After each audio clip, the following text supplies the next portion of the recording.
ছবিতে কিভাবে এরকম ড্রেস লাগানো যায়, কোট লাগানো যায় সেটা আজকে আমরা দেখব। তো আমি ভিডিওটা বড় করবো না বিধায় প্রথমে আমি ফটোশপ ওপেন করে নিয়েছি, দেন আমার যে পিএইচডি ফাইলগুলো কাপড়ের সেটা আমি অ্যাড করে নিয়েছি। তো পিএইচডি ফাইলের লিঙ্কগুলো আমি ডিসক্রিপশন বক্সে দিয়ে রাখবো, আপনারা সেখান থেকে ডাউনলোড করে নেবেন। তো আমি একটি ফটো ওপেন করে নিয়েছি, এই ফটোটার উপর আমি কাজ করব। আমার ফটোশপ 7। তো আপনারা চাইলে ফটোশপের যে অন্যান্য ভার্সন সেগুলোতেও কাজগুলো করতে পারবেন। আমরা প্রথমে যেটি করব, আমরা ছবিটার যে ব্যাকগ্রাউন্ড আছে সেটা আমরা রিমুভ করে দেব, যাতে আমরা ছবিটা মুভমেন্ট করতে পারি বা মুভ করতে পারি সহজে। তো আমি ব্যাকগ্রাউন্ডটা 0 করে দিচ্ছি লেয়ার। এরপর যেটা করব, আমরা ডিলিট প্রেস করে দেব। ডিলিটে প্রেস করে দেওয়ার পর এটা আমরা দেখবেন যে আপনারা নড়াচড়া করতে পারবেন। এখন আমরা ঠিক ড্রেস এখানে আমরা অ্যাড করে দিচ্ছি। তো যেহেতু এটা বড় দেখাচ্ছে, আমরা কন্ট্রোল কি প্রেস করে দিব এবং এটা একটু ছোট করে দেব।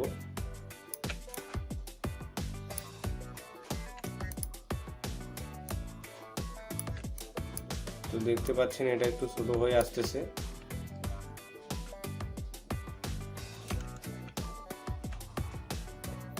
এটার কাজ মোটামুটি হয়ে গেছে। আমরা ছবিটা যদি একটু উপরে নিয়ে যাই, আমরা মুভ করতে পারতেছি, আপনারা দেখতে পাচ্ছেন।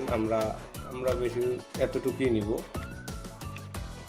তো এরপরের যেটা কাজ, আমাদের যে পিছনের যে কাপড়টা দেখা যাচ্ছে এটা আমরা কেটে দেব। তো সিম্পলি আমরা এখান থেকে একটি টুল নিচ্ছি, আপনারা একটি টুল সিলেক্ট করে নেবেন। তো আমি এবার এটা কেটে দেব।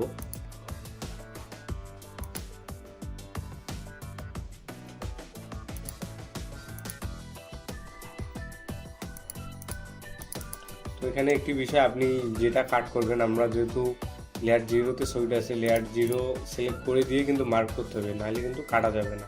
সিম্পল লেয়ারটা যদি আপনাদের এখানে সিলেক্ট করা থাকে, আমি যদি ডিলিট প্রেস করে দিই তাহলে কিন্তু এটা কেটে যাবে না। তো লেয়ার 0-তে আমাদের ডিলিট প্রেস করতে হবে, তাহলে কেটে যাবে। এরপর যে রেখাগুলো আছে এটা উঠিয়ে দেওয়ার জন্য কন্ট্রোল ডি প্রেস করতে হবে। সেমভাবে আমরা এটাও কেটে দেব।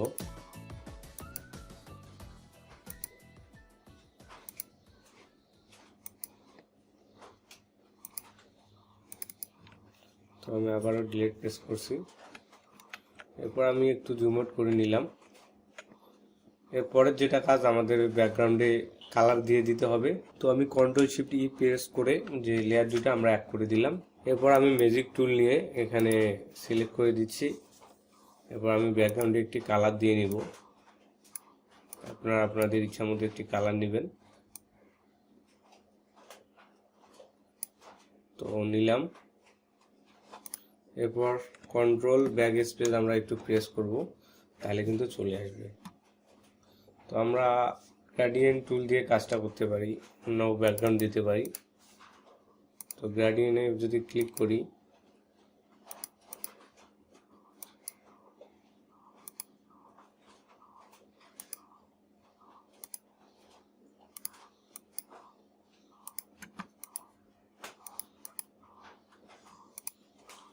তো এই ছিল আমার ভিডিওটি যদি ভালো লাগে তাহলে অবশ্যই আমার চ্যানেলটিতে সাবস্ক্রাইব করে দেবেন এবং পাশে থাকা বেল আইকনটি প্রেস করে দিবেন। ধন্যবাদ।